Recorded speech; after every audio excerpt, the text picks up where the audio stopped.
Halo, balik lagi nih sama kita di Si Paling Tahu bareng gue Dias dan gue Alia. Dan hari ini kita bakal membahas sesuatu yang ada warnanya. Apa warnanya? Lihat nggak baju gue warna apa? Biru. Belakang warna apa? Ini birunya agak kurang peduli nih. Apa? Don't Biru, care. Don't care. Biru don't care. Ya, tapi lo tau gak sih kenapa biru don't care itu sekarang banyak banget diomongin? Sebenarnya gue beberapa hari lalu tuh agak ngeliat di story Instagram gue tuh banyak banget yang warna biru don't care itu. Oke. Cuma ada lambang burung garudanya kan. Oke. Itu apa sih, Al? Itu tuh lambang peringatan darurat. Oke. Itu adalah lambang perlawanan dari rakyat karena rakyat udah mulai resah sama kondisi demokrasi yang ada di Indonesia sekarang gitu.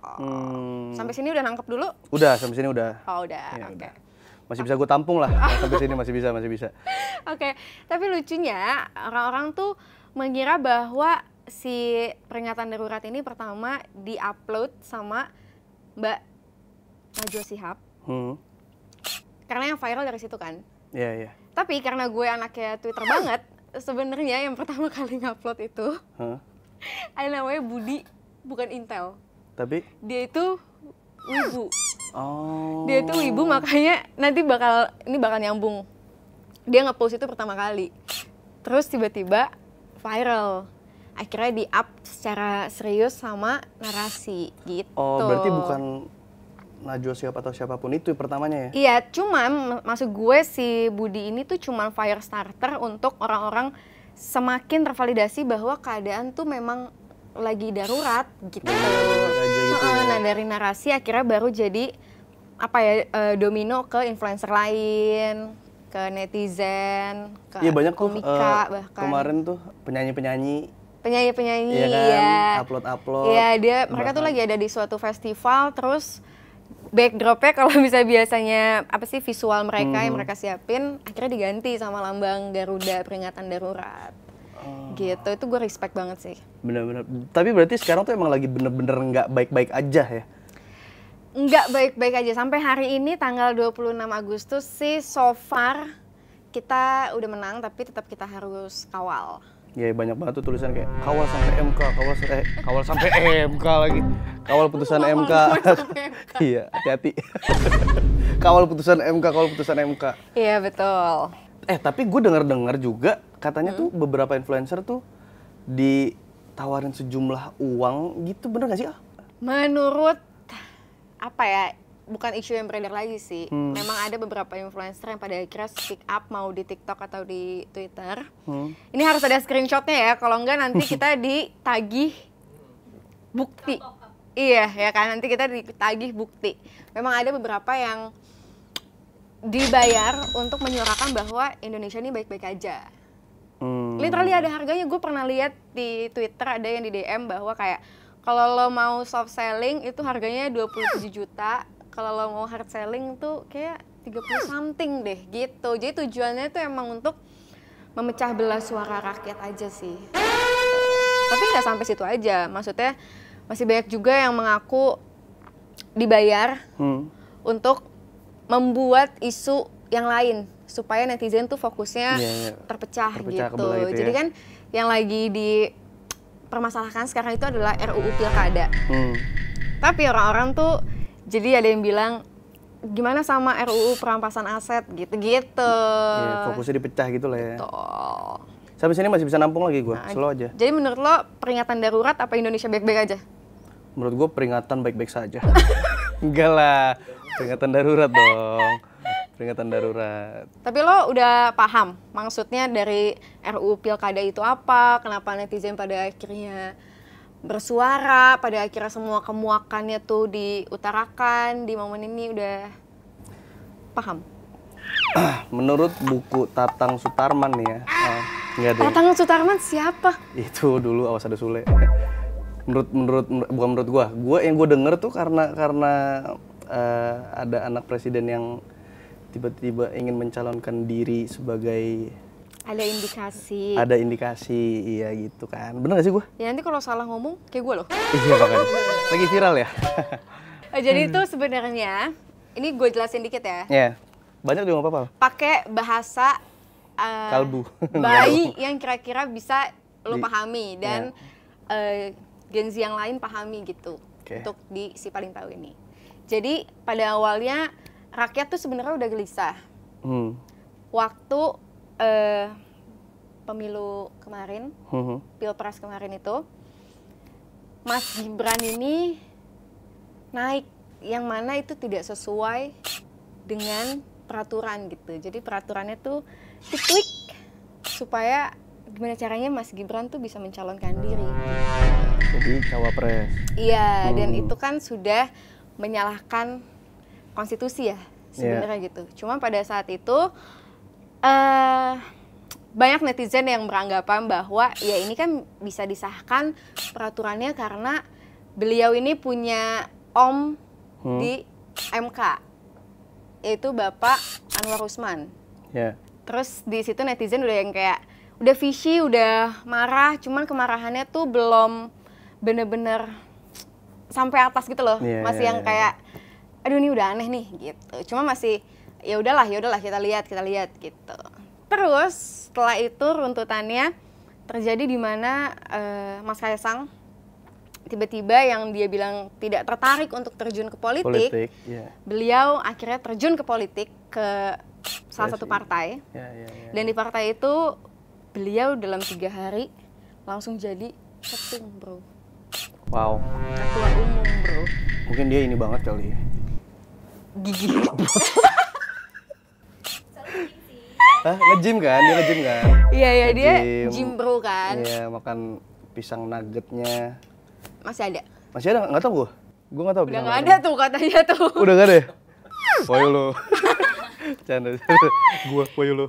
Iya, akhirnya karena ada keanehan-keanehan itu, rakyat tuh kayak udah mendem gitu loh.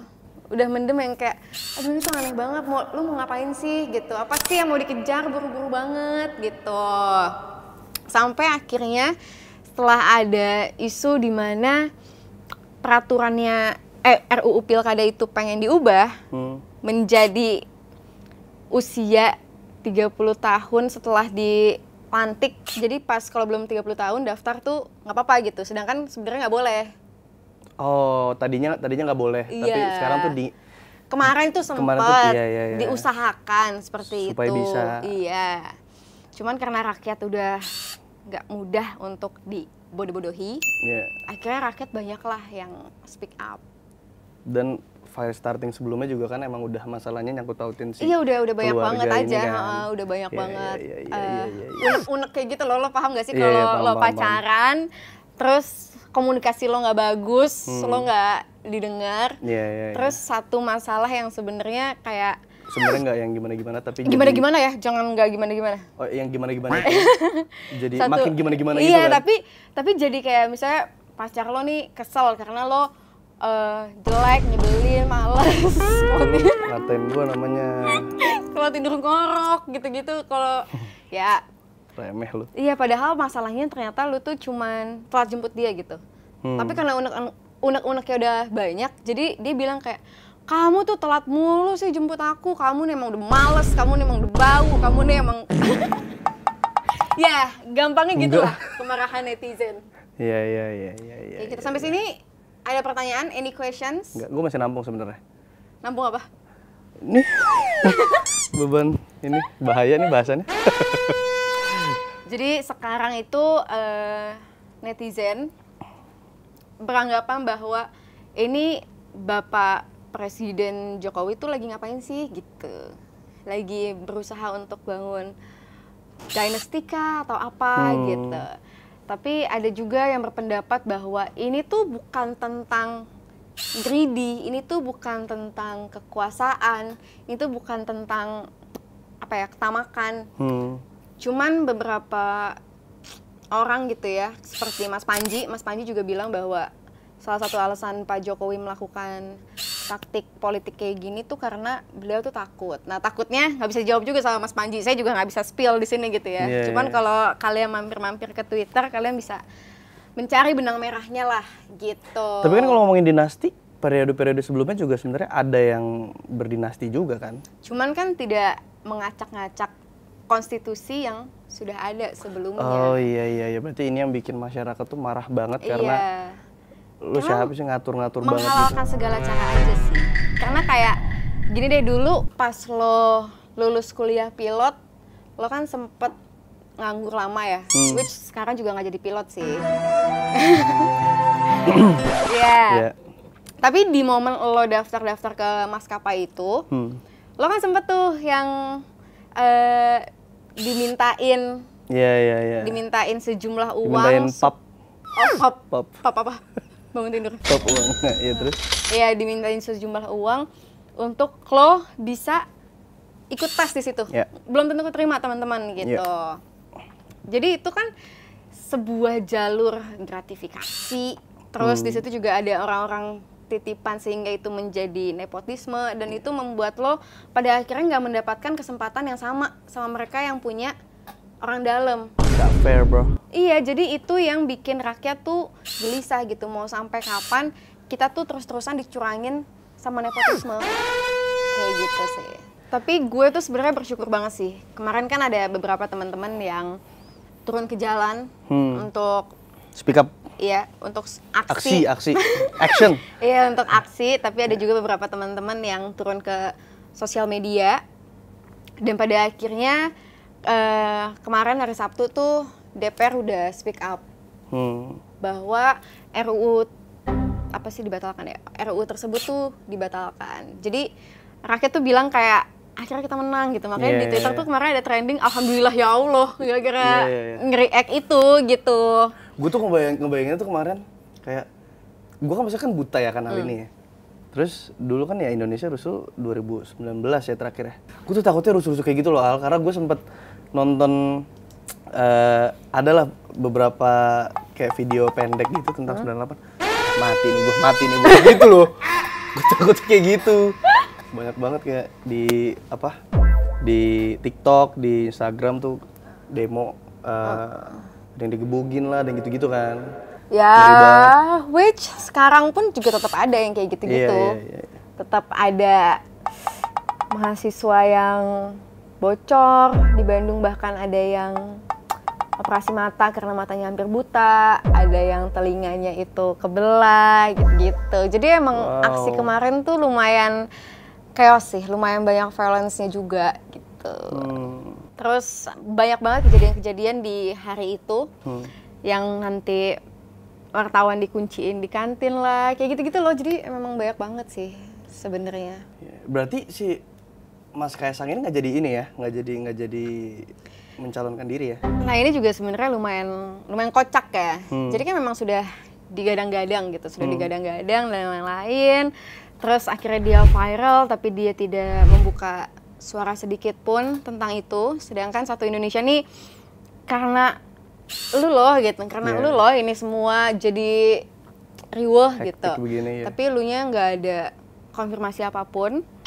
Terus setelah itu katanya nggak jadi gitu. Tapi ada lagi informasi yang bilang bahwa Mas Kaisang nih udah urus berkas-berkas untuk maju di Jawa Tengah. Terus habis itu dibantai lagi sama netizen, bener-bener dihabisin sama netizen karena itu. Terus tiba-tiba dari partainya bilang bahwa enggak kok Mas Kaisang nggak akan maju karena Mas Kaisang dari awal nggak tertarik gitu. Jadi kayak memang penuh intrik ya. Memang penuh intrik nih dunia ini. Dar-der-dor ya? Dar-der-dor banget. Dar-der-dor banget, dar-der-dor banget. Bener-bener. Nah terus kemarin katanya ada banyak banget apa? Sign terus kayak poster-poster gede gitu yang rame banget nih di acara aksi kemarin, pendemo. Kita mau react nih sekarang berarti? Iya, kita mau react. Ada apa aja sih? Karena gue pernah lihat di Instagram banyak ngakak-ngakak banget Al. Emang lucu-lucu banget sih sebenarnya. Sekarang kita react lah ya. Nih, lu lihat nih. Bernadia, tolong stop bikin lagu sedih. Duh, sorry muncrat. Negara kita udah menyedihkan. Tapi Bernadia lo emang icon lagu sedih banget sih sekarang. Ya, untungnya. Gue nggak tahu. Gitu lagunya. Dunia masih berputar. Gitu bro. Jadi ini semua salah Bernadia nih. Enggak dong, nih emang bukan nih. salah Bernadia dong. Tolong stop bikin lagu sedih. Oke, lanjut. Oh, agak lain kau, agak lain bapamu, agak lain kau sekeluarga. Ini jujur ada videonya pas lagi aksi. Dinyanyiin sama influencer-influencer, sama bintang Emon salah satunya. Dan ini gue ngakak banget sih. Terus orang-orang pada kayak sing along gitu. Jadi kayak lucu. Menurut gue ini lucu. Terus ada lagi nih, rakyat kerja kena batas usia, buat anak penguasa revisi seenaknya. Dor. Cuek. Tapi kalau ini gue pengen kasih react bahwa it happens gitu. Maksudnya kenapa pada akhirnya masyarakat tuh susah banget dapat pekerjaan gitu, karena maksimal umur 25 tahun tapi kualifikasi minimal 2 tahun gitu-gitu loh. Iya, banyak tapi, peraturan-peraturan yang... Iya, tapi yang atasnya aja menunjukkan ya seperti ini revisi seenaknya gitu. Jadi kemarahannya tuh udah ngumpul banget gitu loh. Udah nggak bisa deny lagi, udah nggak bisa kayak ya udahlah nggak ngaruh apa-apa di hidup gue. No, it matters gitu. Iya. Selanjutnya nih. Lucu banget. Wey. Mungkinkah rakyat bidang apa? Oh iya. Oh iya. Soal pribadi sekolah gua. Pribadi. Sebenarnya tapi ini lucu banget sih. Ini adalah poster yang bisa kita dengar suaranya, teman-teman. Iya benar. Dari tadi kayak agak lain. Gua bacanya nyanyi. Iya, ini mungkin kan gua baca nyanyi. Nah, tapi ini favorit gua, Bray. Ini nih yang karena ini favorit gua. Karena gua dibilang wibu enggak juga sih. Cuman gua suka lah nonton Anim. Ya, saya wibu sampai turun berarti negara gawat. Karena emang beneran yang pertama kali ngepost yang Budi bukan Intel itu, dia tuh sebelum ngepost itu dia memang akun wibu. Bahkan di sela-sela dia lagi update ke netizen tentang kondisi negara saat ini, dia tuh masih bisa nyelipin tweet di mana, aduh hari ini belum nonton anim lagi gitu.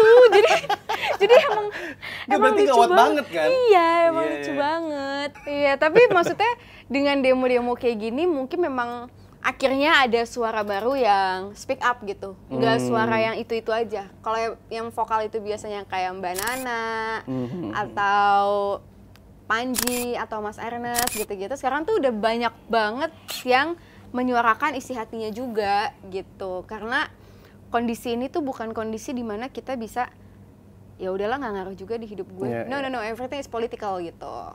Tapi itu yang mungkin itu mungkin pada akhirnya yang membuat mereka-mereka ini kalang kabut dan hopefully hasilnya bagus gitu. Ya. Hasilnya kita beneran menang. Ya. Gue nungguin dia mikir. Ya.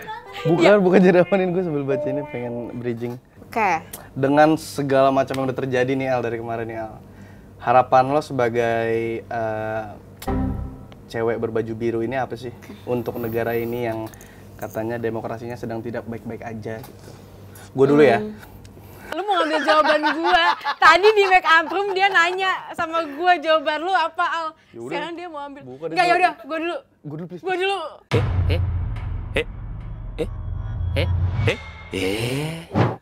Fuck lu. Taat sama konstitusi.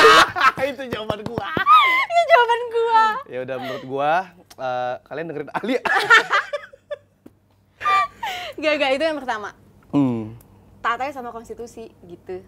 Karena Profesor Mahfud aja sudah bilang demikian bahwa dahulukan konstitusi gitu. Karena itu mutlak yang membentuk negara kita tuh republik. Kedua, yang gue harap lagi semoga kalau memang sebenarnya gue nggak apa-apa banget gitu Mas Kaisang naik menjadi wali kota atau apapun, gue nggak apa-apa banget, cuman beneran deh taati konstitusi yang ada gitu, jangan menghalalkan segala cara untuk lo tiba-tiba naik gitu. Maksud gue kan masih ada 5 tahun lagi bro gitu, aman aja Ces, nggak kemana-mana gitu. Kalau memang lo pada akhirnya dinilai rakyat capable, lo akan terpilih respectfully anyway kok. Betul. Gitu. Setuju. Dan buat viewers si paling tahu, kalau bisa jadi pribadi yang lebih kritis dan peduli ya untuk melihat keadaan Indonesia sekarang gitu loh.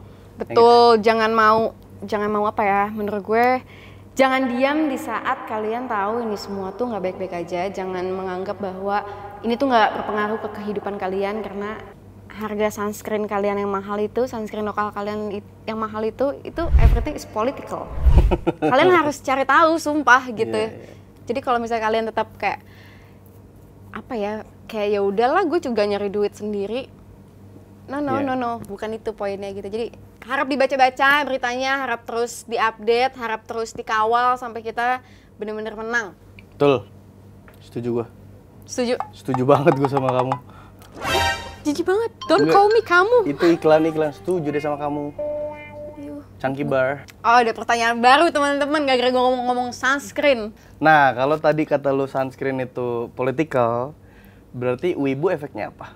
Efeknya wibu itu tidak bisa menonton semua anime yang mereka pengen tonton. Karena terhalang. Karena regulasinya untuk dibeli sama license di Indonesia.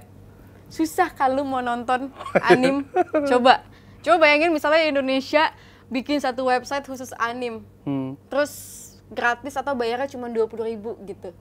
Menyenangkan gak lu jadi sebagai wibu, happy gak? Enggak. Kok gitu? Happy. Kenapa gak happy? Ya kenapa harus bayar nonton anime? Oh itu. Ya. Tapi kan sekarang maksudnya lebih mahal lagi. Lu kan kalau nonton anime harus di Netflix. Benar. Yang langganannya tuh mahal. Benar. Iya nggak? Gua aja belum bayar. Bapak lu suruh bayar dong. Gue pengen nonton. Pak bayar dong, Pak. Jadi buat wibu-wibu sabar ya. Semoga abis ini hak kalian diperjuangkan kok. Dan buat teman-teman yang bilang kayak nggak usah FOMO, nggak usah ikut-ikutan gitu. Ya ini bukan tentang FOMO ya teman-teman ya. Ini hak kalian juga kok yang lagi diperjuangin gitu. Dah? Dari gue segitu aja. Dari gue sebenarnya nggak ada apa-apa kan. Cuman iya dari gue enggak lah, nggak nonton banget sih. Insecure dia, jangan digituin Sya. Anjing banget sih. Enggak kok lo hari ini oke keringetan lo tau nggak? 0,5 deh. Nah nggak apa-apa deh 0,5. Jadi abis ini sekarang lo mau kritis? Mau dong. Lo pengen jadi agency paling tahu? Gue pengen, iya pengen. Lah gue udah sih paling tahu. Gue pengen sesuai sama apa yang lagi gue jalanin nih. Apa? Si paling tahu ini. Oh gitu, bagus kalau begitu. Ya udah kalau begitu kita akhiri, kita tetap kawal sampai nanti. Semoga hasilnya memuaskan. Amin ya Tuhan, amin. Ada amin, saudara? Bukan. Lah amin kan ada di semua agama. Saudara gue namanya Amin. Hah? Iya ada, beneran. Sumpah lu? Serius. Ya udah teman-teman, daripada kita ngomongin saudaranya dia yang namanya Amin, yang gua nggak tahu Amin siapa. Ya. Mending kalian tungguin di episode selanjutnya di Si Paling Tahu bareng gua sama Alia hari Jumat di YouTube-nya Trans 7. Bye. Komen ya mau kita bahas apa lagi minggu depan. Ya, bye-bye.